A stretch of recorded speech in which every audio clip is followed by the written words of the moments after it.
Vamos a comenzar a explorar cada una de las actividades que se hacen acerca de testing en cada una de las etapas del software. Primeramente, quiero que revisemos y aprendamos a diferenciar entre hacer testing y hacer pruebas. ¿Qué es el testing y qué es el checking? Testing es la exploración de una idea, aprender a conocer cómo sucede un flujo, cómo se generan datos, cómo se llena un formulario, y esto te genere nuevos resultados. El testing y la exploración de pruebas nunca termina, siempre habrá nuevos escenarios que te permitan conocer otras formas de que el usuario está usando un software. El check-in, en cambio, es cuando tú ya sabes que sucede algo y solamente estás verificando que siga pasando. Vamos a pensar de esta forma. Si tú estuvieras empacando para ir de viaje, la primera vez que empacas estarías haciendo testing, porque es la primera vez que exploras qué vas a meter en esa maleta, tus objetos, etc. Y el check-in sería que antes de salir de viaje, entonces revisarás un listado de cosas que tú quieres asegurarte que siempre vayan ahí, que no se te haya pasado ninguno de los objetos.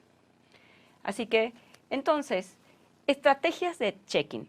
El check-in sí es bueno, no es malo. Ahora, si te vas a dedicar a hacer testing, no deberías confundir con el check-in y sus ventajas. Porque el check-in nos ayuda, por ejemplo, a permitirnos organizar, asegurarnos que siempre sucedan las cosas. Entonces, podemos usar esta técnica en 3 diferentes ocasiones.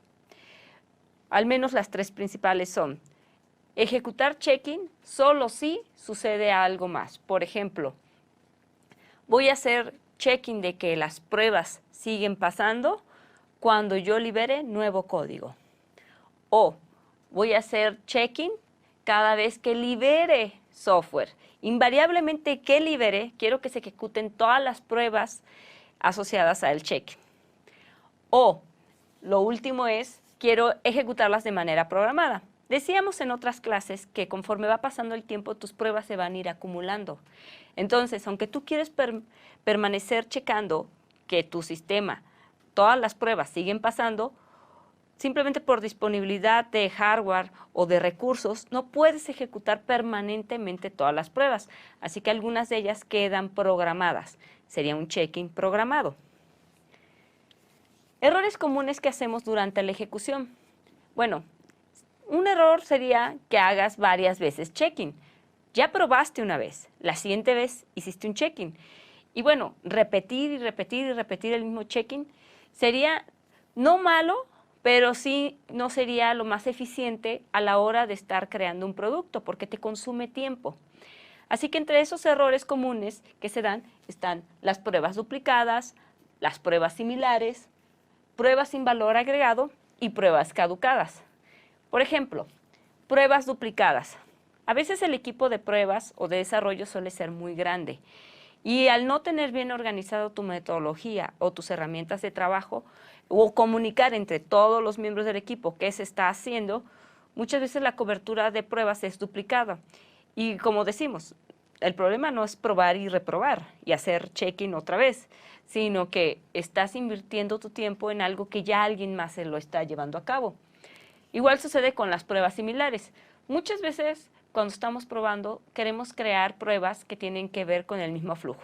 Pensemos, quiero probar que el usuario se puede loguear, quiero probar que el usuario se puede loguear cuando es de otro país, quiero probar cuando el usuario está usando un correo erróneo. O sea, al final de cuentas estamos haciendo las mismas actividades, pero con una finalización diferente.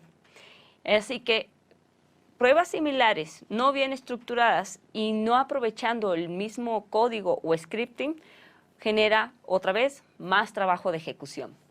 En las pruebas sin valor agregado, podríamos decir que son aquellas que no están asociadas al negocio, al menos no en ese momento.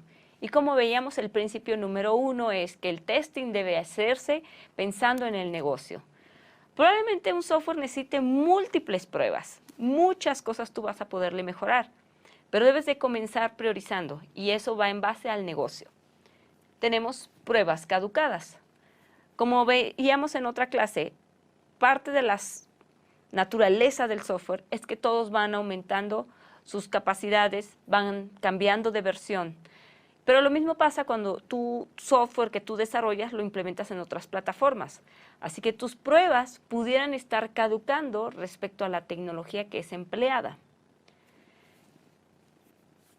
Y bueno, distinguir entre el testing, el checking, te lleva hacia la automatización, la correcta automatización.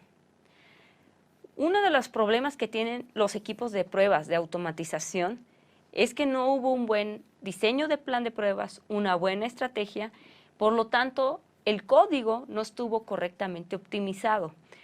Que a pesar que tú no quieres duplicar, pero de todas maneras tu scripting está duplicado a través de todo el código y el almacenamiento de las pruebas. Pero bueno, sin embargo, de todas maneras, el testing automatizado sigue siendo un checking repetitivo y automatizado. Así que si tú quieres estar descubriendo nuevos defectos o dónde puede mejorarse tu software, tiene que ser a través de la exploración de las pruebas manuales. A menos de que tengas otras técnicas de automatización que igual podremos ver en otros cursos. Bueno, desventajas del checking mal empleado. Finalmente, las empresas deciden ir hacia la automatización de las pruebas cuando ellos creen que eso va a resolver los problemas de acumulación de defectos. Pero en realidad lo que sucede es que las pruebas desde el inicio tuvieron una pobre cobertura. Por ejemplo, tú puedes generar 50 casos de uso y automatizarlos, pero automatizarlos solamente es un check-in repetitivo. Tendrías que incrementar tu cobertura de pruebas siempre que quieres estar incluyendo nuevos escenarios.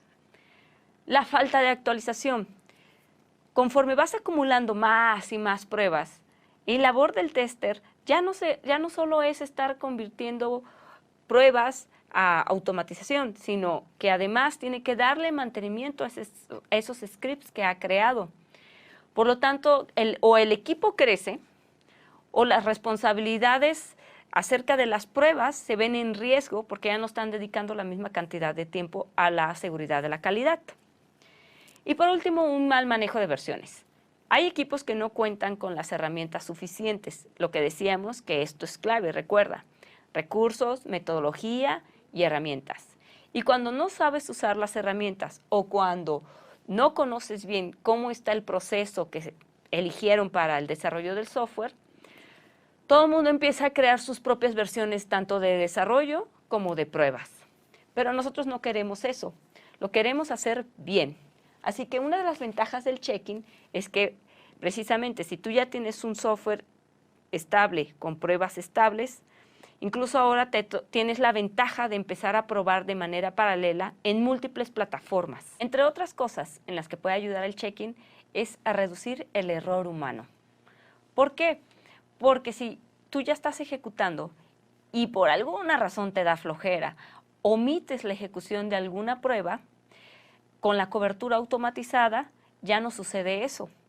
A veces ha pasado que en los equipos, precisamente debido a esa omisión, vuelven a tener defectos en puntos cruciales o puntos que ya estaban probados, haciendo esto que incluso caigan los errores hasta producción por haberlos omitido. Entonces el checking para reducir el error humano forma parte de estas buenas prácticas. También tenemos cuando queremos probar grandes cantidades de datos. Imaginemos que tú quieres probar un inventario que funciona bien, pero los grupos de datos son muy grandes, o quieres probar un sistema de ventas, o la nómina de una empresa, cómo funciona a través de un sistema. Probar con un montón de datos es más fácil a través de la automatización o del checking. ¿Por qué? Porque finalmente solamente vas a cubrir a lo mejor un par de flujos de negocio, pero necesitas hacerlo con esta cantidad de datos. Y así reducimos el error humano y así lo podemos probar en múltiples plataformas. Bueno, y por otro lado, ya entonces, ¿cuándo sí es esencial la automatización? Cuando ya estamos hablando de tareas que no cambian, de programaciones en el planteamiento de operación y cómo vamos a ir liberando estas pruebas. Pero para esto entonces ya tendríamos que hablar de integración continua y liberación continua que forman parte de DevOps. que esto lo podrás ver, como decíamos, en otros cursos. Por ahora, te invito a que entonces, si ya ahora que hemos estado trabajando las estrategias, si tú realmente estás considerando, cuando estás tratando de probar algo, aquellos flujos que son repetitivos y entonces cómo organizarlos y esquematizarlos. Te invito a que en el panel de comentarios nos dejes tus comentarios acerca de lo que piensas de la automatización y si hasta ahorita ha sido formar parte de lo que tú usas para trabajar o si te interesa más trabajar en las pruebas manuales. Nosotros creemos que parte del testing moderno precisamente es saber distinguir entre ambas, porque el check-in solamente va a asegurar que tú hagas siempre de la misma forma una actividad, mientras que el testing te permite explorar.